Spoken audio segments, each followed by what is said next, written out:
welcome to In the Slot. Doing a really mini episode this time around. It's obviously as usual, me, Josh, joined by Henry, Connor, and Chris. We're going to take a look at franchise tags. Take a look at some of the candidates. Do a quick fire tag or no tag from the guys. You can add a bit of context if you want to, maybe one or two lines. Typically, this is if you positioned yourself as the GM, what position you would make, what you would do there and then, if you would go with franchise tag or not. Not going with the franchise tag could mean letting them walk, or it could mean working another deal out. So it's not clear cut. It's just, would you apply the franchise tag to them? So kick off the list. First name, probably everyone's first candidate for a franchise tag this season, Dak Prescott. We'll go straight to our Cowboys fan, Connor. Are you tagging Dak or not? Yeah, I think quite simply they have to.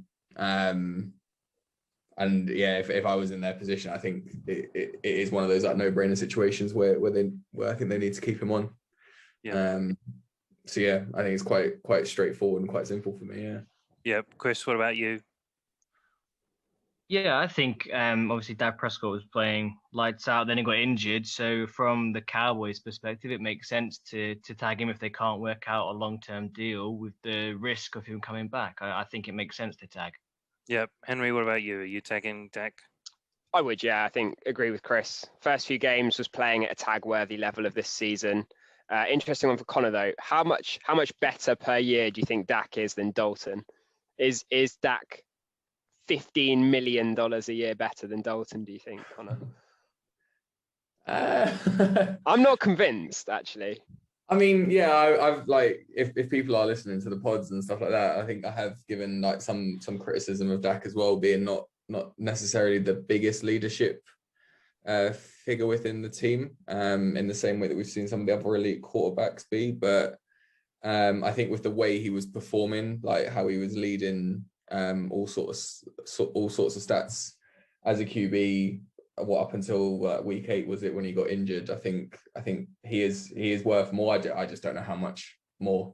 He definitely adds a different spark to that team that Dalton wasn't able to activate. So yeah, and obviously this season teams have benefited from a slightly increased salary cap than they thought they were going to.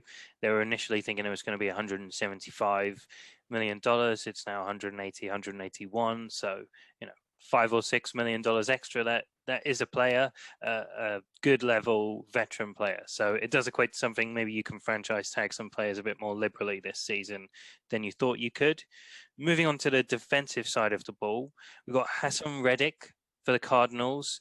For me, he's a tag candidate purely because he had such a great end to the season, and maybe you want to tag him to see what you've got and you don't want to risk a long-term contract. Henry, what are your thoughts? Would you be tagging Reddick, or do you just want to move on?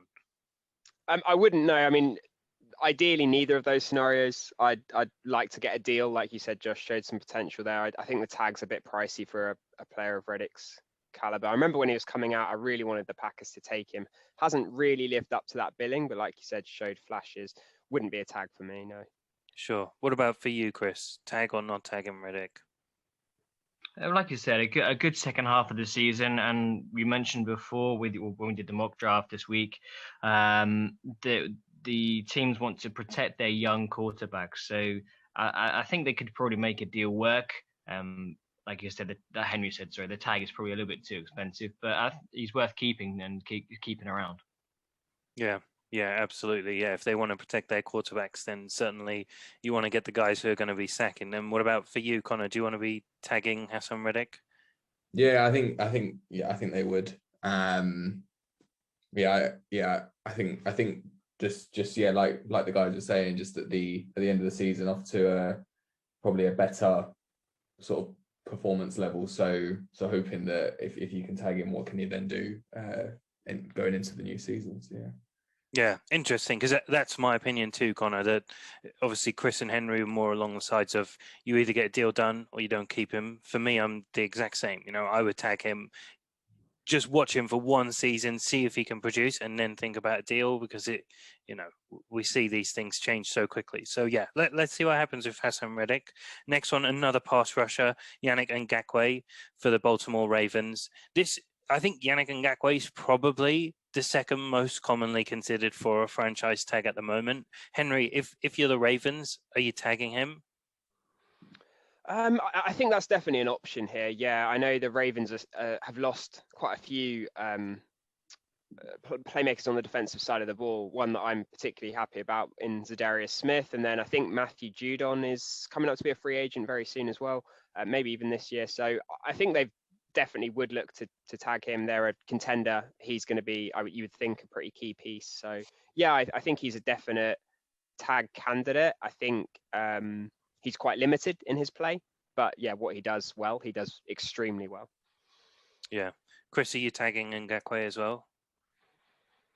It's difficult because I think he's had a few teams. He's moved around from roster to roster, and we all know he's a quality player. What he showed at Jacksonville, and Henry said there a playoff push is definitely on the cards again for Baltimore. So if they have the cap space, then yeah. But otherwise, I'm pretty sure they could pick up a good player in the draft. Yeah. Okay. And what about for you, Connor? Obviously, Chris mentioned the Jags in there. Nice point to mention. Obviously, the reason why he left the Jags and went to the Ravens in the first place was because he was going to be tagged by the Jags. I think actually he was tagged by the Jags and he didn't want to play on the tag. Do you think that tune changes in Baltimore? Are you tagging him? And if you are, do you think he's going to stick around? Yeah, on his perspective, yeah. I think that there is that. There's the greater likelihood that he's going to get much further than he knew he was going to get with the Jags. So I think from his point of view, if he is offered it, he would want to, this time around he would want to stick to it. Yeah, and are you tagging him if you're the Baltimore Ravens? Yeah, you are? Okay, cool. So that's 2 yeses then. Henry and Connor both tagging him, and Chris not, because he thinks the draft looks a bit better. Let's go on to Allen Robinson. For sure, if you're tagging Allen Robinson as the Bears, you know you're tagging him to trade him, right, Henry? Surely that's the only purpose you're tagging him, isn't it? I don't know. I don't know what delusional land the Bears live in. I think you only want Allen Robinson on your team at this point. I think if you're really looking to compete, he's going to be expensive if you sign him to a long-term deal. He's going to be expensive if you tag him. And I don't know. It depends what the Bears think their prospects are. I think going forwards, I think a tag and trade, or tags and trades in general, may become a bit more common in the league. This could be a good option to see that going. But yeah, I think there's going to be a big market for Allen Robinson. I think if they don't tag him, he'll get a very lucrative contract. And from the sound of it, he might not want to stay. So if they want to trade him, I think they'll have to. If I was the Bears GM, yeah, I would. Yeah, sure. Yep, exactly. Squeeze out whatever draft capital you can rather than wait a year and get a conditional pick. Chris, are you tagging Allen Robinson? Yeah, definitely. We all know what skills he brings to the team and what he can perform. He's a fantastic receiver, and I second what Henry says. He's probably not looking to stay in Chicago. Definitely with the suspect quarterback and the suspect coaching under Matt Nagy, you would tag him and try to get what you can if you're the GM. Yeah. Connor, same for you? Yeah. I'm not going to repeat the points, but yeah. I think I think it's quite clear for them. They need to start building something, and wherever that's going to come from, whether it's franchise tagging him so they can get something down the line for him, or whether they can use him to their I suppose positive road forward, then yeah, I think that that's going to be a huge beneficial factor for the team moving forward. Yeah. And then talking about tag and trade candidates, you got Will Fuller from the Texans. They're obviously trying to rake in, get as much draft capital as they possibly can, whilst clinging to this idea maybe Deshaun Watson's there. Connor, are you tagging Will the same Fuller? point, yeah. Yeah. They need it. Yeah, absolutely. Yeah. What about for you, Chris? Are you tagging him, trading him as well? If you're the GM, that's the move I would make. But if I'm Will Fuller, I would look to decline that tag. Yeah. What about for you, Henry? Are you tagging him? I don't know. It's a tricky one. I think it depends what the Texans think's happening. I think I probably do expect Will Fuller to hit free agency, and it'll be interesting to see what kind of market he has with obviously the suspensions, the injury history, and things like that. Because he's shown that when he's on the field, he's a legitimate downfield threat and number one receiver. I think he would still command a big salary. If I'm the Texans, I don't think I would be tagging. I think I'd be moving on. Probably taking that compensatory pick on this one. Yep, fair enough. Yeah, obviously, because whatever draft capital they get for Deshaun Watson or whatever happens, that will be future picks. So why not roll with some more future picks there too? Next one, we got a couple of New York Giant defensive linemen in a row. First one, Dalvin Tomlinson, your nose tackle. Probably not the position you're usually looking to tag, but a unique athlete. What about you, Henry? Are you going to tag Dalvin Tomlinson? I think so. I think this is one where it really does depend on your cap situation. If you have the cap to spend, I think this is kind of a luxury tag where you can go for it. The cap number's not outrageous. It's not going to push you over anywhere. It's not like paying for a quarterback or a pass rusher. If you're more up against the cap, then you're definitely looking to decide the future of the player a bit further down the line. Do you want them as part of the team for 3 or 4 years and spread that cap number? Teams work all kinds of magic to spread the cap number around. So I think if you've got the space, you can make a choice between those two linemen. If you don't, you're going to look to sign or pick one who you're going to sign long term, I think. Yeah, let's talk hypothetical then. Because obviously the other lineman is Leonard Williams, who had a fantastic season. If you do have a space as the GM for the Giants, which one of the two are you going to be tagging, Tomlinson or Leonard Williams? Yeah, I'm going to go for Leonard Williams. I just think he's a bit more of an explosive athlete and a bit more of a disruptive force there. I do think that I believe Williams might have got the franchise tag already once in his career, either with the Giants or the Jets, I think. So I think the second tag does make it a little bit more expensive. I need to check that. I think once you get franchise tagged again, there's an increment on your salary. So you might have to factor that in. Going by Kenny Clark, who got a big deal with the Packers, I think that was about 17 million a year. I think Leonard Williams would probably be looking for something in that range, which is a huge amount to invest in a D lineman. So depending on what that tag number is, if the tag number's higher than that, then I think probably that's too much for Leonard Williams, I think. Yeah, good points. And for your side, Connor, if you're looking at the two and you're the Giants, do you pick Dalvin Tomlinson or Leonard Williams that you're going to slap a tag on?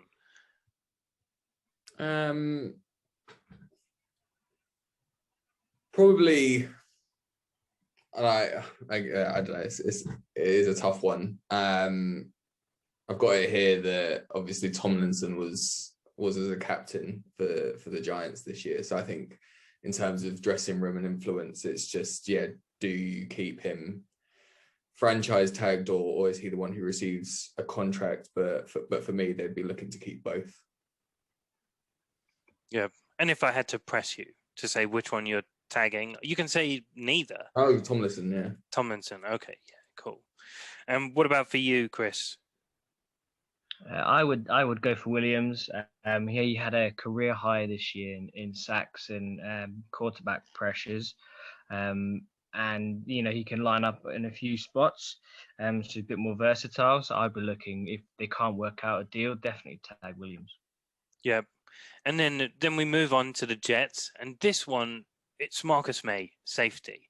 We don't really see many safeties get consideration for the franchise tag, but what it does is it kind of freezes the defense. It freezes one of your best players, gives you a chance to evaluate what you've got. With that in mind, Chris, we'll start with you. Are you going to consider franchise tagging Marcus May? I will be honest, my knowledge of the Jets roster is not that good, so I'm not really sure. Okay, sure. All right, well, let's circle back to you then, Henry. Marcus May, your thoughts? Would you franchise tag him? I really like Marcus May. Yeah, I think he's a really good good, bright young player. And the Jets have a load of cap space. And although you might be thinking, they're not going to be in a position to win, what difference is a safety going to make? I think Marcus May is probably the best player on that defense. So I'd be really keen to keep him. Otherwise, you're going to find it tough probably to use all of that cap space. So yes, I would like to tag him for sure. Yeah. Yeah, absolutely. I mean, they've got just a few sprinklings of talent in there. CJ Mosley not panned out so much yet. Bradley McDougald, you've got the odd pieces, but nice take. Connor, for you, Marcus May, you franchise tagging him or not? Yeah, I think so too. Yeah. All right. Well, Chris, you've got a very one-sided approach here for two people who do want to franchise tag him. Are you bucking the trend now? You've had some chance to think about it. I will tag him. Yeah, you tag him. Good call, Chris. Good call. Nice bit of analysis to accompany that decision as well. Obviously, if you're the GM, you probably know what players you got on your roster. So, maybe that decision becomes a bit more informed. Let's stick with the safety, with the defensive backs, and go to cornerback here. Shaquill Griffin for the Seattle Seahawks. I realize it's probably the only team I said the full name of. Bit of bias there. Connor, are you going to tag Shaquill Griffin? You're going to have to come back to me, I think. Well, now we've started the trend. All right. Henry, go on. What are your thoughts on Shaq Griffin? Well, I'd be really interested to get your thoughts on this. For me, I would say no chance at all. I think cornerback's one of the higher tag positions. I don't think he's ever reached a level where you'd say he's worthy of that kind of amount. I guess that the Seahawks are a team that are expecting to compete, and therefore, if they think they can win a Super Bowl next year and they can get they can make it work with the cap, maybe they consider it. For me, if you're looking at the player and the salary, it's a definite no. Yeah, and I would probably echo those thoughts as a Seahawks fan as well. I think what they found out recently, which may put them into that idea of considering it, is Quinton Dunbar really burned them. They couldn't translate. They've had it a couple of times with cornerbacks they've taken from the rest of the league, back themselves to coach them up, and it's not worked out. At least Shaq Griffin's a known substance, but franchise tag seems a hefty price to pay for just a known quantity. Chris, what about you? Are you considering tagging Shaq Griffin if you're the GM? I think the Seattle defense wasn't that good this year. I don't think it was certainly the quarterback, the secondary. Sorry, not the quarterback, cornerbacks. So it's probably one that I probably wouldn't, in my opinion. Yep, good points, Connor. Have you made up your mind now? Yeah, no, I think I would agree as well. That you wouldn't. Then, yeah. Yeah, fair enough. Well, all right. If you've got to defer your opinion on this one, then we'll all be truly disappointed, because now we're talking about a tight end. Right now, it's where your money is. It's time to yes, franchise tag him. He has to stay. Big impact too. I think Connor would say that about any time. Yeah, should I tell you which tight end we're talking about? It's Greg Olsen. No, it's Jonnu Smith for the Titans. I did give the guys a list before, so yeah. Well, fair enough, Connor. Yeah, of course. Could not agree more. Yeah, tag Jonnu Smith makes sense. Henry, are you considering tagging Jonnu Smith? I would consider it. I know the Titans are slated to lose Corey Davis, so he would be a really big part of the offense if Corey Davis were to leave. Tag for a tight end isn't too steep. I know we're going to move on to talk about Hunter Henry. If I had to pick one of those tight ends for 1 year, I'd go Jonnu Smith. So if that's the market for the tight end, then yeah, I probably would. Yep. Chris, what about for you? Are you franchise tagging Jonnu Smith? If I'm the GM, yes. We saw him have a very good year this year. Obviously, Ferks was steady in his secondary tight end role, but he was more of a blocker. I have heard some noises about maybe Jonnu Smith heading to the Falcons to team up with the new head coach there. So obviously come from Tennessee. But if I'm the Titans, options, as Henry said, potentially losing Corey Davis. You want to keep Tannehill with some of his weapons, so I would tag. Yep, fair points. And yeah, let's skip ahead actually to Hunter Henry. Keep it within the tight end remit. And you talked about it when we were discussing Leonard Williams, Henry, but actually Hunter Henry was franchise tag this season just gone. So my interpretation is when it's the next season along, when it's a consecutive franchise tag season, it does increase your cap value. So with that in mind, Hunter Henry does cost more than Jonnu Smith to keep around. Go back to the tight end man himself, Connor. Hunter Henry, are you considering tagging him as the Chargers? Yeah, I think they should as a reliable sort of like force in that team. I'm sticking to my guns with what I said about Jonnu Smith as well. I think he'll have an impact. He's a tight end. I'm not letting the side down. Yeah, fair enough. Henry, are you sharing Connor's opinion there? Would you be tagging Hunter Henry? I'm not convinced by Hunter Henry ever since he was a high draft pick, to be honest. I mean, I'm just having a look at the tight end sort of contract market here, and Kittle's at about, I think, 15 million a year, which seems like an absolute bargain when you consider that. I think, like you said, Josh, the escalated franchise tag would put Hunter Henry almost at 13, which seems incredibly steep. But my issue here is he's been so injury prone. I don't want to sign him to a long-term deal. So those really injury prone players, the tag's quite nice as a prove you can stay healthy for a season. So I don't love it. I'd consider it. I think the Chargers have some nice other options. So I'd potentially be not going down that route and looking at the free agency class, I think.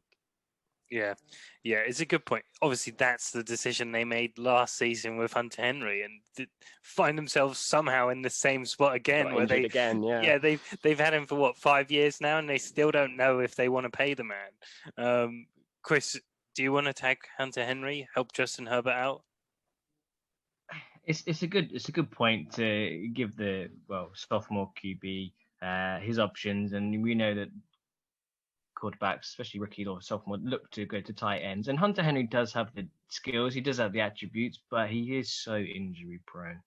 I probably wouldn't, based on those numbers there that Henry's just thrown out, I probably wouldn't. I don't know how much Austin Hooper got paid, but I think he's not happy, or they're not happy with him over in Cleveland. So maybe that could be a move. Yeah, maybe. Yeah, let's move him back to pass rushers. Tampa Bay Buccaneers, Shaq Barrett, ever so slightly keeping that Super Bowl window open. That's what that move feels like to me, to tag him. Chris, what are your thoughts? We saw what Shaq Barrett and the rest of the defensive side of the ball did for Tampa this second half of the season, the playoffs, the postseason, and the Super Bowl. I don't think as the GM you can actively let Shaq Barrett leave the team. You have to sign him. Yeah, good points. Connor, what about for you? Are you keeping Shaq Barrett? Are you tagging him? Yeah, just having a look at him as well over the past week, and I mean, yeah, I completely agree. He's someone who should be staying based on his impact, but his franchise cost would be quite a lot this year. On a second franchise tag in a row. He'd be up at nearly 20 million or 19 million to franchise tag. So I suppose it then comes down to all other parts of the business at that point. But I think from their point of view, they'll be looking to try and keep him. Yeah. So it's almost an aspiring to keep him, but making the money work. Yeah, sure. Well, in that case, Henry, are you going to franchise tag Shaq Barrett?